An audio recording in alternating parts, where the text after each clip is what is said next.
Welcome to Success Fundamentals. I'm your host, Dennis Postma, and today we have a very special treat. We have Dan the Man Locke here. Dan is one of the foremost experts in marketing, sales, and business. He's a international best-selling author 12 times over. He's been the TEDx opening speaker 2 different times. Dan, welcome to Success Fundamentals. Well, Dennis, I'm thinking of just hiring to be the MC for my event so you can introduce me that nicely every single time. But thank you for making me look good and sound good. I appreciate it. Hey, Dan, I'm a big fan and I'm glad that you're on the show. So we're going to get right into it. And on Success Fundamentals, what does success mean to you, Dan? I think in life, we go through 4 stages, right? Okay. We all go through 4 stages. The first stage, and I talk about that in my book, Unlock It, that the first stage everybody goes through is survival, right? We have to kind of pay the bills, make sure that we have a roof over our head, right? Sure. So we're just surviving, and most people are just kind of surviving.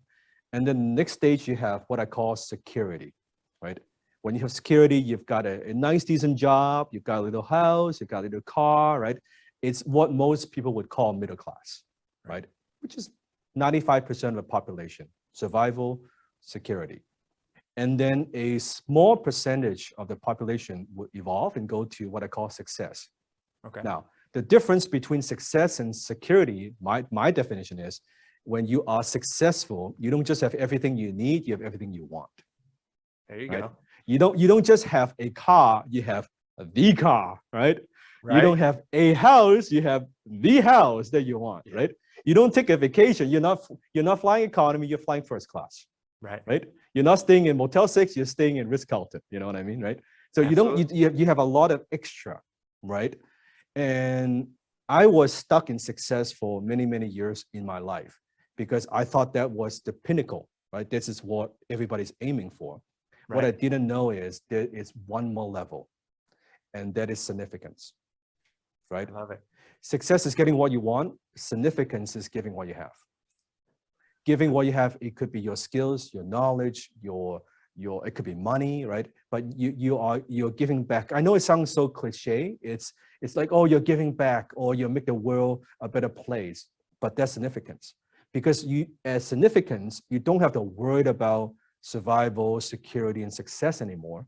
Right. You just focus on, hey, how could I be more significant, not for my own ego, but how do I make the world truly a better place? Now, what's interesting is when I made that shift of focusing on significance, guess what happens with success? You attract more success. Yep. It comes easier, faster. And when you're successful, I don't have to worry about security.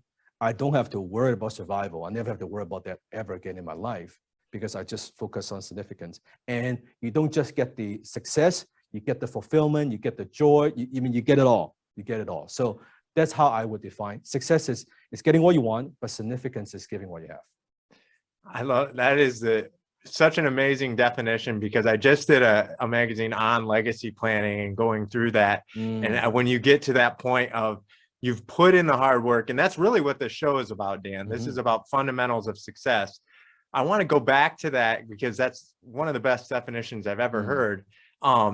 What is one of the most important fundamentals of success, or your top 2 or 3 that you would say? Because I think people are missing the foundation to get these ducks in a row. I would say that most people, they think about, oh, I want to in personal development and self-help, right? I need to find myself. I need to find my calling. I need to find my gift. And I don't quite believe that. I believe life is not about finding yourself. It's about creating yourself. Because I didn't find myself. I was lost for so many years. Right. But because of through actions and through failures, right, through a lot of mistakes, then I was able to find that, hey, I started as just doing copywriting, right? And I never even thought about being in business. I mean, Dennis, my childhood dream, right, was actually to open up a martial arts school and just be a martial art instructor. That was my biggest dream, right? Okay. And what I didn't realize is, well, it's tough to make a living doing that. I needed to provide for my mom. I needed to take care of my mom. That's the only child in my family. So I thought I'll get into business, right? Because I couldn't take care of my mom making minimum wage. Right. So I kind of stumbled upon business, and through business, and maybe I could do this. And then I got into copywriting and I learned that particular skill, right? And then from there, oh, maybe through copywriting, in order to get clients, I need to learn how to sell, right? I learned how to sell. And then I learned how to sell. And then from there, hey, maybe I could take this skill and went on the internet. And I did early on. That's before the whole Google days, right? Right. And I went on the internet and then boom, I made little bit more money, right? And from there, a little bit more money, a little bit more money. And from then I was making money from kind of the laptop lifestyle in my mid-20s. And from there, people started asking me, well, Dan, how do you do this internet marketing thing? I said, well, you just do this and this and this and this and this. Well, can you teach us how to do it? I said, what do you mean teach you? Just do this. Yeah. Right? No, I need more time. Okay, fine. I'll do 2 hours of this, right? I'll teach you. You got it? Yeah. No, we need more time. Can you do like a day? Why do you need a day of this? It's so simple. Right. And before you knew it, I started my own little workshop, right? And then people came to the workshop and they said, hey, this is awesome. Can you do another one? I thought we're done. I did it already. Yeah. And before you knew it, I did training and now I'm training other people, right? And then I went on social media a few years ago, right? And then from social media, I mean, social media definitely took me from I would say a local successful entrepreneur to a global brand, right? But I never thought about that. I never thought about like, is it about finding myself or is it about creating myself through this journey? I think it's about creating myself. Yeah, I love that you say that because I always plan on being in the NBA. And obviously my 5'11" height does not, really fit into that category, but I always wanted to be in the NBA and I always did the same, like you with martial arts and wanted to be a martial arts instructor. I focused on sports all the time. And then I realized I wasn't going to be in the NBA at 20.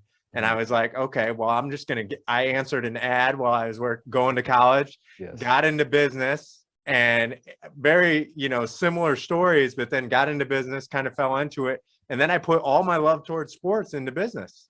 So, and it just evolved, like you said. So and then you are still impacting people and you're still kind of entertaining people in a different way. Yep.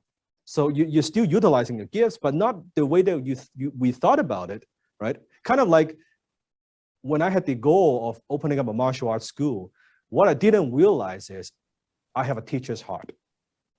Okay. I like to teach. Right. You know that you've been to my program. I love to teach. So that's you could say it's my calling, but I never thought about I would find it through business, right?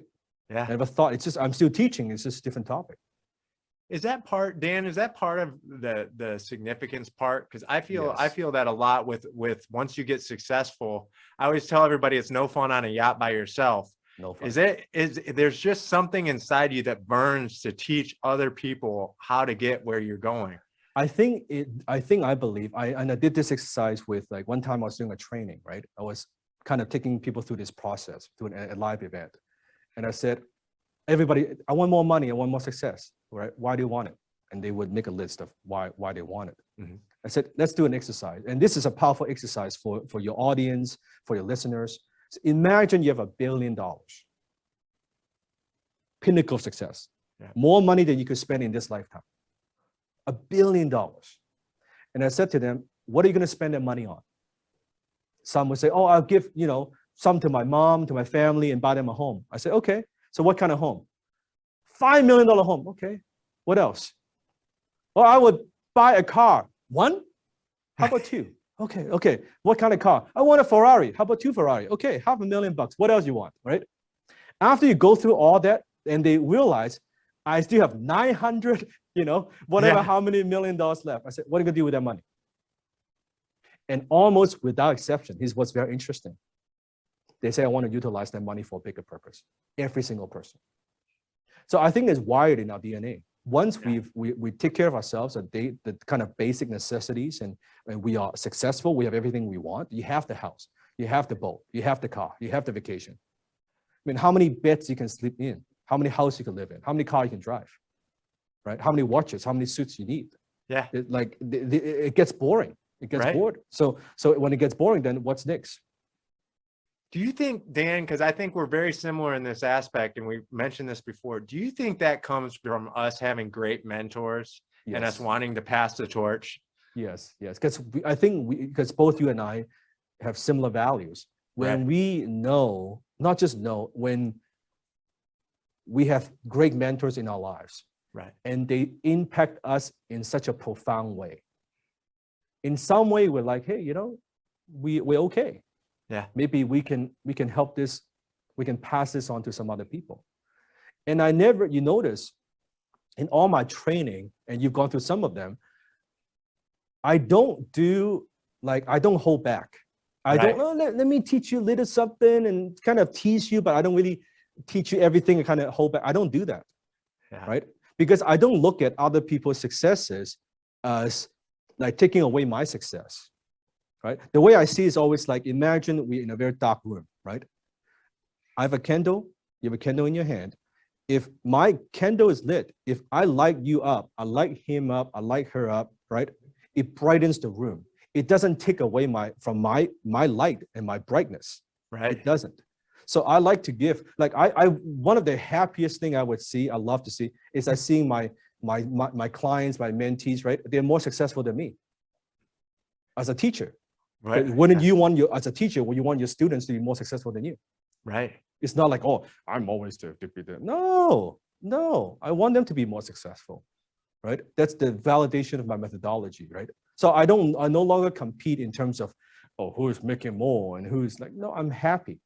Right? Yeah. Because they're using my methodology, because I see as a mentor, as a teacher, then it's a validation. Hey, my body of work, my lifetime of knowledge, right? That I've spent a lifetime accumulating, learning, sifting and sorting, it's benefiting somebody.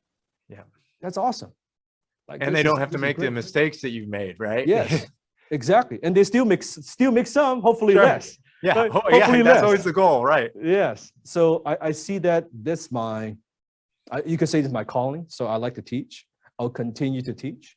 Doesn't matter how, I tell my team, doesn't matter how big my business gets, and it's pretty big now, right? I Right. always allocate a portion of my time to teaching, right? My teaching, I sometimes I joke about it to my mentees. I say, hey, this is like, I tell my wife, hey, I'm going to play golf. That's our inside joke. That means I'm going to teach a class, Gotcha. right? Because I don't golf, I don't fish, right? Right. This is my hobby. This is our game, right? This is my game. This is my game. Yeah. I don't want to do anything else. I That's could do right. anything else. I don't want to do anything else. I love it. That's Mhm. right. And just to piggyback off what you said about your program, I just took the authority positioning program, Mm. and I'm in the middle of writing my 1 Hour Millionaire book, and I went back after you talked about the book, and you gave so many nuggets on a book and how when you're writing, and I went back and I'm like, yes, Stan's on to something there. He's right. And I even pulled up my old FU money, and I started going through there, and I'm like looking at it. I'm like, that's exactly right. And so it gave me a few tidbits for the book that I had, what I thought finished. And FU it's money amazing. was back in 2008. Yeah. That was a younger version of me, right? Yeah. And now I have learned a few more things in life, right? Oh, and Unlock It is a beautiful, beautiful work Right? of art. Yeah, thank you. Appreciate that. I appreciate that. But I'm learning all the time. I'm learning Sure. all the time. Still learning, of course. Yeah. I love when you mention your first book, because I pull out my first book from 2012 where I had so many color pages and it's that big, and I kept like 100 of them, but they're on lock and key for reminder as well. So I understand that, Dan. Now, with my first book, and it's called Quick Term Marketing. There's a company that I used to own, right? My very first early company. I tell people, you see it on eBay, please let me know. I want to buy it back from you. Yeah, Because I want to burn it, man. I don't. It's there's so many mistakes. It is so embarrassing, right? Yep. But I did it. I wrote the first book. Yeah. Mhm. And that's the key, is just getting out there and just going for it, not Mhm. thinking too hard. No paralysis analysis. For sure. So what was the best advice you've ever received, Dan? There's so many. There Yeah. are so. Give us a good many. nugget to end on the show. I'll give you two. Okay, One perfect. is your environment is always more powerful than your willpower. Wow. I think for most people, they underestimate the power of the environment. So let's say if you want to shift something in your life, you want to change something, you want to produce a different result. Very often, let's say you want to lose weight.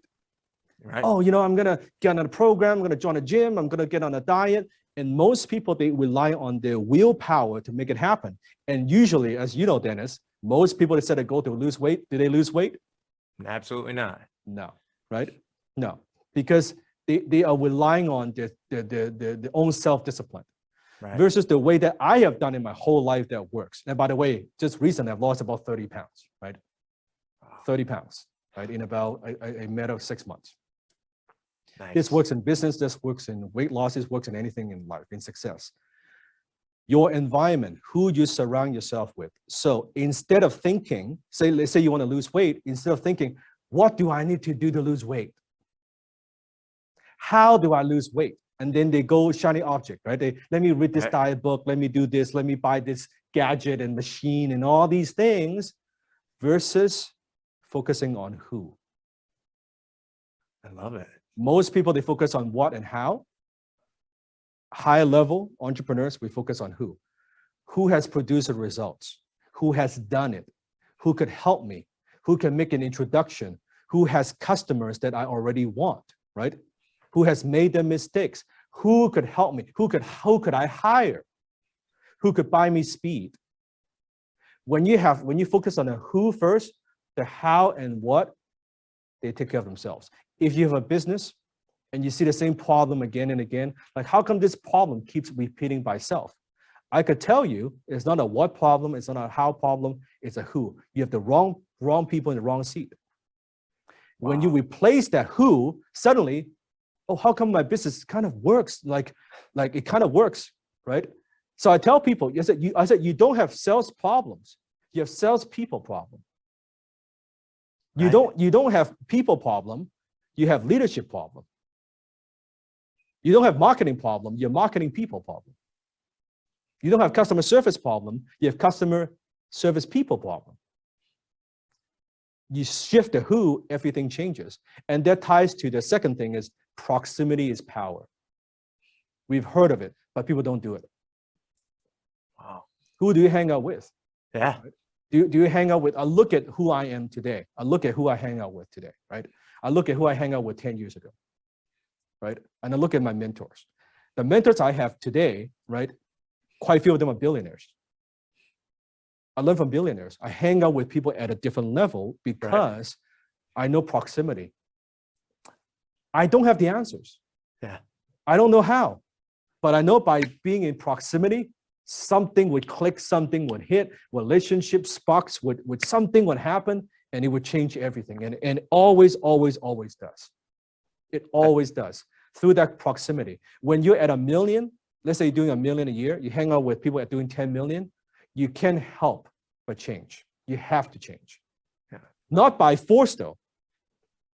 Not by force, but just picking up their habits. Just picking up, hey, like, oh, that's what's going on. They think a bit differently. You think about your monitor, you think about your marketing, you think about your team, and suddenly you're like, you're shifting. Now you're not pushing, you're being pulled towards a bigger goal. So getting to who is the biggest thing that I want to learn, that I've learned. So now anything I want to do, how do I lose the weight? I hang around with people who are healthy, they exercise, I don't hang around with people who are like overweight. Right. You hang around with people who eat well, who exercise regularly. Guess what? Naturally, you pick up those habits, and before you know it, oh, I'm building momentum. Same thing with success, right? People they hang around with people who are like energy drainers. They are losers, right? I mean, they just energy vampires. They suck the life out of you, and sometimes they call family and friends, right? That's right. Yeah, right. And what I want to share with you is you can love them from a distance. Absolutely. You know what? Uncle, I love you, but man, I can't spend that much time with you, man. I'll see you once a year at Christmas. That's it. Because man, you're too negative. You always put down my dreams. You don't believe what I could do, right? And you don't believe what I could accomplish, right? So don't downgrade your dreams to match your reality. Upgrade your skills to match your vision. You got to upgrade your skills to match your vision. So that would be the biggest thing I've learned. And I still today apply it consistently. Whenever I have a problem, whenever I have a goal, I don't look at books anymore. I used to do that. I used to let me read the books. Yeah. Let me listen to the podcast. Who? Let me go to the who directly because I want to buy speed. I love it. And you're talking about that currency issue, the real currency of time. Don't Time. let those energy vampires take away that time. Spend it with the right people. I love it. Poor people sell time. Rich people buy time, Yeah. right? They sell time, they work, they get a paycheck. Rich people thinking about who can save me time. How can I buy time back? Because we only have 24 hours a day, right? Right. To achieve exceptional success, your output needs to be exceptional. It cannot be one input, one output. You need one input, 100 output, 1,000 output, 10,000 output. It's a different way of thinking. Yeah, I love it. Well, that's anything else you want to add, Dan? This has been an amazing show. I can't thank you enough for being on Success Fundamentals. Is there anything else you want to add before we go? Live all your life as if all your dreams have come true, and then you challenge your reality to catch up. I love it. Thank you so much, Dan, for being on the show. I appreciate it. I appreciate you and all you do. I hope we get you back on the show as much as you want. I appreciate you as well, Dennis. Appreciate it. Thank you.